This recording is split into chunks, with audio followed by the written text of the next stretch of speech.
कोई बुजुर्ग हैं और उनका अंतिम समय चल रहा है, तो उनके मस्तक पर भी आप लोग नित रोज महादेव जी के चरणों का तिलक उनके मस्तक पर लगाएं।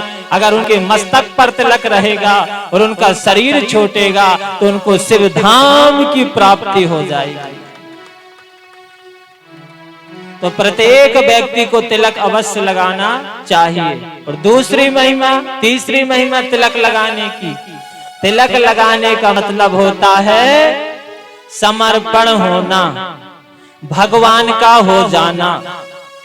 तो जो भक्त चाहते हैं हम भगवान के हैं, भगवान हमारे हैं, जो भक्त इस बात को मानते हैं उनको तो तिलक अवश्य लगाना चाहिए।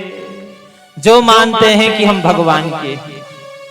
क्यों? जैसे पतिव्रता पत्नी होती है तो पतिव्रता पत्नी मांग में सिंदूर लगाती है, तो पतिव्रता पत्नी को मांग में सिंदूर जो भी देखता है देख के ही समझ लेते हैं कि ये किसी की धर्म पत्नी है।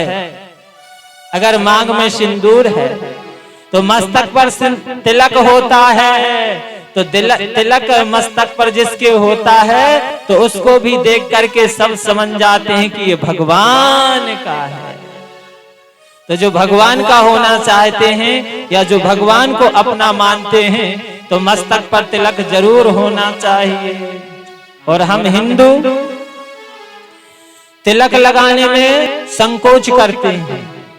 बहुत से लोगों को तिलक लगाने में शर्म आती है और शराब की दुकान पर खड़े होकर के लाइन में लग के शराब खरीदने में शर्म नहीं आती। धिक्कार है ऐसे हिंदुओं को।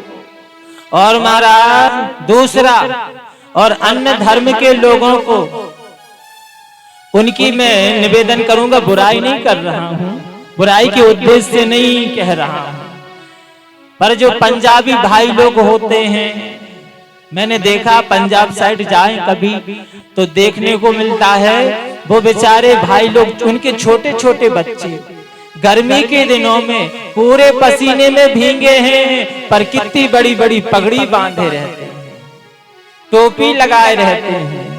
जब वो सब भाई लोग टोपी लगाने में, पगड़ी बांधने में संकोच नहीं करते तो हम हिंदू तिलक लगाने में क्यों संकोच करें? नहीं करना चाहिए। और आप लोगों का कर्तव्य है आप लोग लगाएं और अपने बेटा बेटी को बताएं। संकोच नहीं करना चाहिए तिलक लगाने में। और कहना चाहिए क्या? तो कल से जो भक्त लगाते हैं उनको धन्यवाद, जो नहीं लगाते कल से लगाएंगे। कौन कौन भक्त कल से चंदन लगाएंगे? हाथ ऊपर करें। विश्वकर्मा दादाजी आपको भी लगाए, रोज लगाना है तिलक। सभी भक्त दोनों हाथ ऊपर करें हमारे भैया, देखिए।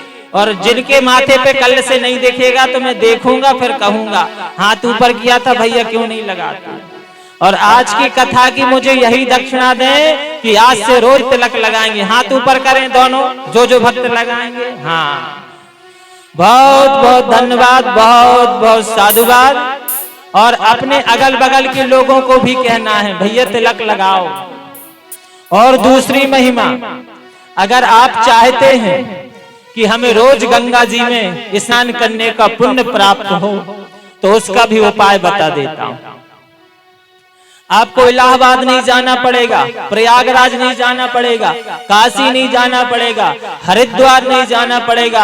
आप अपने घर में जबलपुर में रह के गंगा मैया का स्नान का पुण्य लाभ प्राप्त कर सकते हैं।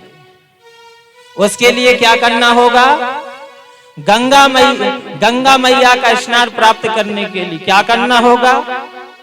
थोड़ी सी गौ माता के चरणों की धूल लीजिए, गौ माता के चरणों की धूल लीजिए और उसको अष्टगंध चंदन में या लाल चंदन में, किसी भी चंदन में उसको मिलाइए और उसी गौ माता की धूल का मिला करके चंदन लगाइए।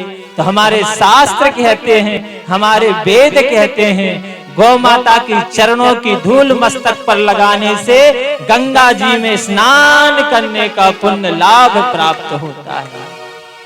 केवल थोड़ी सी गौ माता के चरणों की धूल का तिलक लगाना है। इसने गौ माता गंगा मैया में स्नान करने का पुण्य लाभ प्राप्त होता है। तो सभी भक्त कहेंगे क्या? हम हिंदू हैं, हिंदू कहाएंगे पुराण चरण